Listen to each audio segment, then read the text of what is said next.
The Riordan bassline and Party Out is a very interesting bass that I want to break down and help you just make better house music. If you really want this bass sound and you want to do it the organic, authentic way, then you need to find a bass shop from an old school FM synth, maybe a Casio or Yamaha. Now, as your arms dealer, providing you guys with house sound, my job is to learn how these are made, the theory, so that I can further modernize it for the current age. Because it's okay to respect the past, but it's not okay to peak in the past. Now, the first thing we want to do is we're going to be switching this saw to a sine. A sine is going to be the purest waveform, what we would call the fundamental. It's pretty much if you're playing an A or a G, that note is associated with a frequency, and that's what we're going to be playing. In order to create this Riordan bass the easy way, I promise it's going to be simple.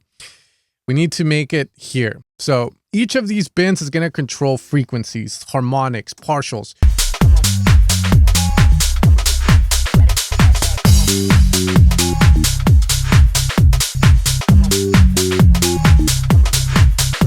Can see how little mountains start to form. Well, now what we're doing is pretty much we're adding frequencies in that are related to that fundamental, which allows us to produce the tone you just heard. This is what we would call as additive synthesis. Below that, we're going to have the bin, which relates to the phase of the frequency that is above it. If I move this bin, you're going to see that the bin just kind of tells Serum where I want the phase of that wave to start, of that frequency to start. And this is useful if you're trying to create wavetables that are forming freely between each other. But in this scenario, if you hear funky stuff,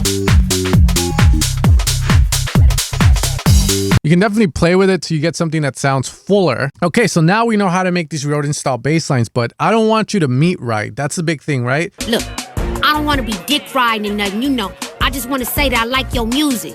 We learn, we get inspired, but I want you guys to be able to do cool stuff with this. So what I recommend you do is you experiment with adding other frequencies up here, or maybe play around with reducing the volume of some, making the other one loud.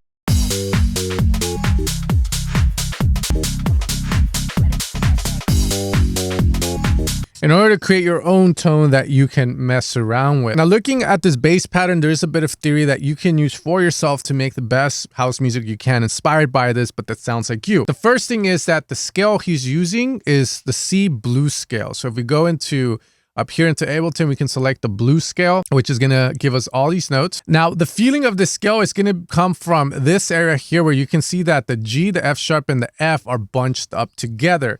If I were to play there right now, just like freestyle some,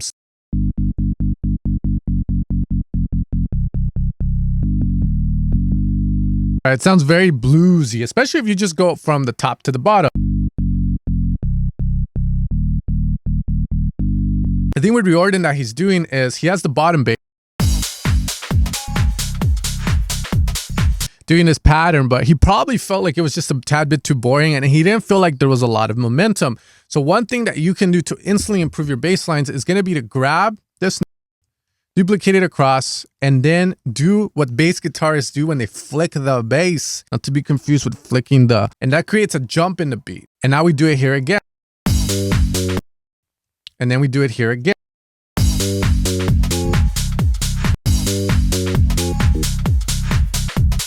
And it works its way down to the root note of the scale. So that first part of the bass just has so much energy, right? A lot of bounce. And then at the end, we get a bit of a rest. Knowing this, we can program our own bass and use similar concepts. So that way, we're not meat writing Riordan, but we're getting inspired by him in a good way, where if we were to send him a demo, he wouldn't go like, sounds awfully familiar. I'm going to make a quick little groove.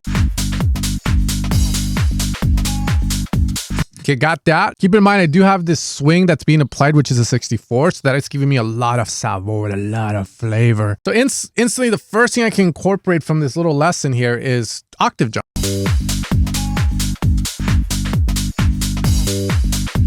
But the other thing too is utilizing more of the blues scale, right? We can definitely use that, maybe move here to this high note.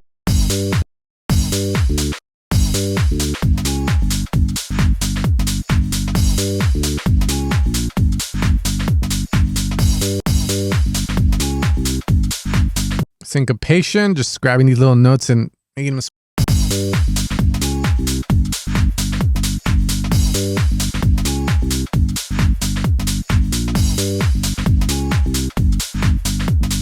Now I'm going to come into this wave.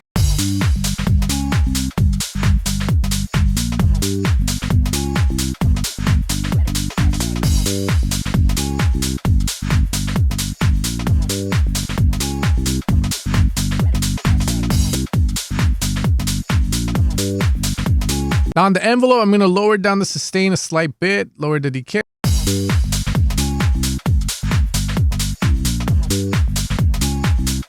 Now let's add a bit of saturation. The thing with saturation is that you don't want to be like most people right now. Most people are clipping. They're like trying to be way too cool. You want to add the saturation where you know what enough is enough.